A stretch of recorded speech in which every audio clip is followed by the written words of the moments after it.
क्या आप भी यूपीएससी परीक्षा की तैयारी कर रहे हो?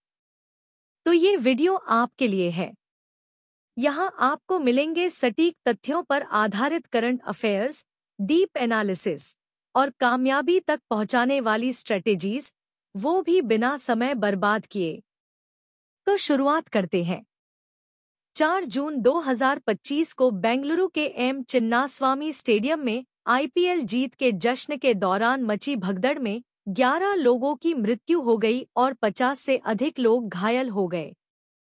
यह घटना भारत में आपदा प्रबंधन, भीड़ नियंत्रण और शहरी सुरक्षा प्रबंधन के दृष्टिकोण से अत्यंत महत्वपूर्ण बनती है। ऐसी घटनाएं यूपीएससी में गवर्नेंस और समाज से जुड़े प्रश्नों में पूछी जा सकती हैं। इससे संबंधित संभावित प्रश्न इस प्रकार है। भारत में भीड़ प्रबंधन को लेकर मौजूदा ढांचे की समीक्षा करें। क्या हमें नई नीतियों की आवश्यकता है?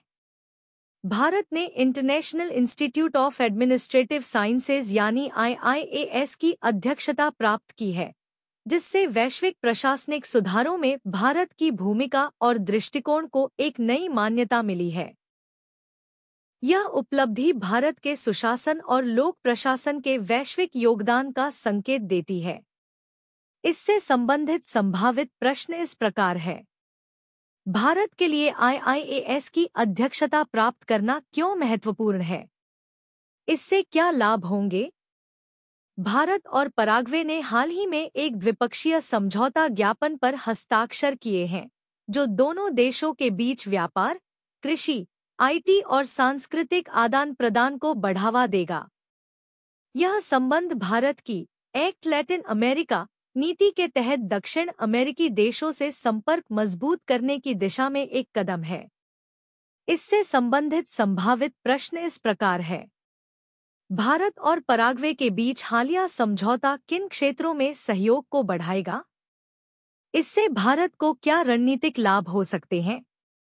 एशियन डेवलपमेंट बैंक ने भारत में शहरी ढांचे को सुदृढ़ करने के लिए $10 बिलियन की योजना की घोषणा की है। यह परियोजना विशेष रूप से स्मार्ट शहरों, सतत परिवहन, अपशिष्ट प्रबंधन और जल आपूर्ति प्रणालियों को सशक्त करेगी। इससे संबंधित संभावित प्रश्न इस प्रकार है। ADB द्वारा शुरू की गई $10 बिलियन की योजना भारत के शहरी विकास के लिए कितनी उपयोगी हो सकती है? इसका प्रभाव सामाजिक-आर्थिक ढांचे पर कैसे पड़ेगा? लद्दाख में नए अधिवास नियम लागू किए गए हैं, जिनका उद्देश्य स्थायी नागरिकों को चिन्हित करना और जनसांख्यिकीय संतुलन बनाए रखना है। यह मुद्दा संवेदनशील क्षेत्रीय पहचान, आदिवासी अधिकारों और केंद्र राज्य संबंधों से जुड़ा हुआ है। इससे संबंधित संभावित प्रश्न इस प्रकार है। लद्दाख के नए अधिवास नियमों से उत्पन्न सामाजिक व राजनीतिक चुनौतियों का विश्लेषण करें। माउंट एटना ज्वालामुखी, जो यूरोप का सबसे ऊंचा सक्रिय ज्वालामुखी है, ने जून 2025 में विस्फोट किया।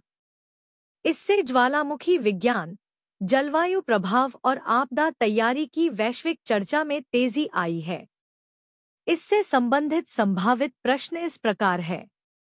माउंट एटना के ज्वालामुखी विस्फोट के भूगर्भीय और पर्यावरणीय प्रभावों का मूल्यांकन करें। अगर ये वीडियो आपको पसंद आया हो, तो इसे लाइक करें, दोस्तों के साथ शेयर करें और चैनल को सब्सक्राइब करना बिल्कुल न भूलें। आपका एक क्लिक हमारे हौसले को प्रेरित करता है।